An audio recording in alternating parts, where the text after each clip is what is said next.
Hi hello నమస్తే welcome to డువాడే channel. మీరు మొదటిసారిగా మా ఛానల్ని విజిట్ చేసినట్లయితే సబ్స్క్రైబ్ చేసుకునే ప్రయత్నం చేయండి. వీడియో నచ్చితే లైక్ చేయండి, షేర్ చేయండి. ఈ వీడియో తర్వాత నేను దీనికి సంబంధించినటువంటి ఎక్స్పెక్టెడ్ కట్ ఆఫ్లు పూర్తి స్థాయిలో ఈ పేపర్ సంబంధించి ఏపీ గ్రామ సచివాలయం ఈ రోజు జరిగినటువంటి ఎగ్జామ్ పూర్తి స్థాయి కీ పేపర్ని కూడా సరైన కీని తీసుకొచ్చే ప్రయత్నం చేస్తా. ఈ వీడియోలో నాకు తెలిసినటువంటి ఒక డైరెక్ట్ 25 క్వశ్చన్స్కి ఆన్సర్స్ మీకు అందిస్తున్నా ఈ కీ పేపర్ రూపంలో. చూడండి, ఈరోజు వచ్చినటువంటి క్వశ్చన్లో ప్రధానంగా వచ్చినటువంటి క్వశ్చన్స్ డైరెక్ట్ క్వశ్చన్స్ ఒకసారి చూస్తే యుఎన్ఓలో భారత శాశ్వత ప్రతినిధి అన్నప్పుడు సయ్యద్ అక్బరుద్దీన్ ఆన్సర్ అవుతుంది, సయ్యద్ అక్బరుద్దీన్.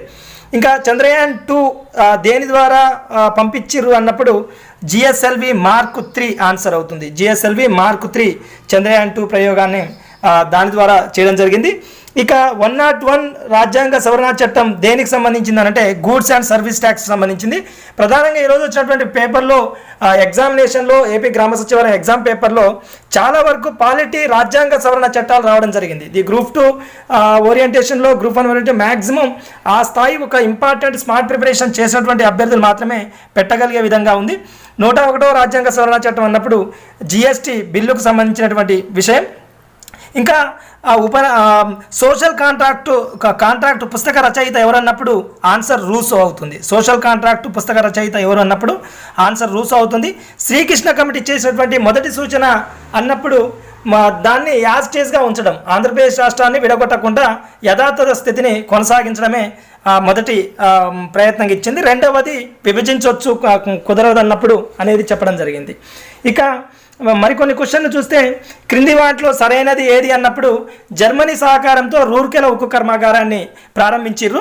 అయితే సెయిల్ అనేది కింది ఆన్సర్లో సరైనది అన్నప్పుడు ఏ మాత్రమే సరైనదని ఆన్సర్ ఇవ్వలేదు. ఈ క్వశ్చన్కి ఏ మాత్రమే సరైనది అని ఇవ్వలేదు కాబట్టి సి కూడా ఏసీ తీసుకోవాల్సిన అవసరం ఉంటుంది. సి వచ్చేసి ఏమవుతుందంటే యాక్చువల్గా సెయిల్ని 1973లో స్టార్ట్ చేశారు సెయిల్ సంబంధించి, కానీ 1974లో స్టార్ట్ చేసిరు అన్నట్టు ఈ క్వశ్చన్లో ఇవ్వడం జరిగింది.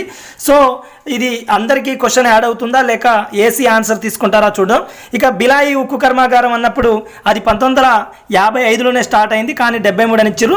దుర్గాపూర్ ఉక్కు కర్మాగారాన్ని బ్రిటన్ స్థాపించింది, కానీ ఇక్కడ యుఎస్ఎస్ఆర్ అదైతే ముందు రష్యా విడిపోక ముందు ఏదైతే ఉందో యుఎస్ఎస్ఆర్ స్థాపించిందని ఇచ్చారు, కానీ బ్రిటన్ స్థాపించింది దుర్గాపూర్. సో ఆన్సర్ మాత్రం ఇక్కడ ఏసీ మాత్రమే సరైనది అయ్యే అవకాశం ఉంది. ఇక ఆబ్రకం ఎక్కువగా దొరికేది నెల్లూరు. 1976 పౌర హక్కుల పరిరక్షణ చట్టాన్ని ఏ చట్టంగా మార్చిరన్నప్పుడు 1955 అంటరానితనం నిషేధ చట్టాన్ని అలా పిలవద్దని దాన్ని 76లో పౌర హక్కుల పరిరక్షణ చట్టంగా మార్చడం జరిగింది. ఇంకా అంతేకాకుండా రాజరాజ నరేంద్రుడు ఒక ఏ రాజు అని అడగడం జరిగింది. తూర్పు చాళుక్య రాజు అయిన రాజరాజ నరేంద్రుడు తూర్పు చాళుక్య రాజు. ఈశాన్య ప్రాంతంలో సాగు మార్పిడి ద్వారా పండించే పంటలను ఏమంటారు అన్నప్పుడు జూమ్ అని అంటారు. అతి చిన్న జనాభాలో అతి చిన్న రాష్ట్రం, అతిపెద్ద రాష్ట్రాల జతని గుర్తించండి అన్నప్పుడు ఉత్తరప్రదేశ్, సిక్కిం అవుతుంది. ఉత్తరప్రదేశ్ అతి ఎక్కువ జనాభా ఉన్నటువంటి రాష్ట్రం, అతి తక్కువ జనాభా ఉన్న రాష్ట్రం సిక్కిం. ఇంకా అంతేకాకుండా మరికొన్ని క్వశ్చన్లు చూస్తే 15% మంత్రిమండలి మించొద్దు లోక్సభలో అక్కడ వచ్చినటువంటి సభలలో అన్నప్పుడు 91వ రాజ్యాంగ సవరణ చట్టం ద్వారా దీన్ని తీసుకురావడం జరిగింది. 12 మంది కంటే తక్కువగా ఉండొద్దు అసెంబ్లీలలో అయితే. అదేవిధంగా లోక్సభలో అయితే 15% మించి మంత్రిమండలి ఉండొద్దు అని చేసినటువంటి రాజ్యాంగ సవరణ చట్టం 91వ రాజ్యాంగ సవరణ చట్టం. ఇక మరో క్వశ్చన్ చూస్తే పంచాయతీరాజ్ దినోత్సవంగా ఏ రోజున జరుపుకుంటారని క్వశ్చన్ అడగడం జరిగింది. ఏప్రిల్ 24. పంచాయతీరాజ్ దినోత్సవం జరిపేటటువంటి రోజు ఏప్రిల్ 24. ఇంకా మరికొన్ని క్వశ్చన్లు నీతి ఆయోగ్ ప్రాముఖ్యత గురించి ప్రధాని ఏమని ఒక్కానించారు అన్నప్పుడు అది సహకార సమైక్య వ్యవస్థగా ఒక్కానించారు. నీతి ఆయోగ్ సంబంధించి ప్రధానమంత్రి గారు చెప్పిన విషయం ఏంటంటే అది అన్ని రాష్ట్రాలు దాంట్లో పాలు పంచుకుంటాయి కాబట్టి రాష్ట్రాలకు అధికారాన్ని కట్టబెడుతున్నాం అన్నట్టుగా సహకార సమైక్య వ్యవస్థగా పేర్కొనడం జరిగింది. ఇంకా అంతేకాకుండా ఏజ్ గ్రూప్ని 21 నుంచి 18 సంవత్సరాలకు తగ్గించినటువంటి రాజ్యాంగ సవరణ చట్టం ఏది అని అడగడం జరిగింది. అది 61వ రాజ్యాంగ సవరణ చట్టం. 61వ రాజ్యాంగ సవరణ చట్టం. సమాజ స్వభావ సిద్ధాంతం గురించి క్రింది వాటిలో సరైనది ఏంటంటే ప్రస్తుతం ఉన్నటువంటి సమాజం పితృస్వామిక సమాజం. దీన్ని ఏ విధంగా తీసుకోవాలంటే కొడుకు ఇంటి పేరును తండ్రి ఇంటి పేరు ఇప్పటికీ కొడుకుకు వస్తుంది, కానీ ఒక బిడ్డకు రావడం లేదు, అంటే కూతురుకి రావడం లేదు. కూతురికి రావడం లేదు. అంటే ఒక తండ్రికి సంబంధించి ప్రియారిటీ మాత్రమే ఉంది. ఇప్పుడు ప్రస్తుత సమాజంలో ఇప్పుడు ఈ విధంగా లేదు. అంటే ఒకప్పుడు మాతృస్వామిక వ్యవస్థ ఉండేది. వాస్తవానికి సింధు నాగరికత కాలంలో మాతృస్వామిక వ్యవస్థ ఉండేది. ప్రస్తుత సమాజం కూడా పితృస్వామిక వ్యవస్థ నుంచి మాతృస్వామిక వ్యవస్థకు వెళ్తున్నట్టుగా చెప్పుకోవచ్చు. కానీ ప్రస్తుతం అయితే పితృస్వామిక వ్యవస్థే ఉంది సమాజ సిద్ధాంతం ఉన్నప్పుడు.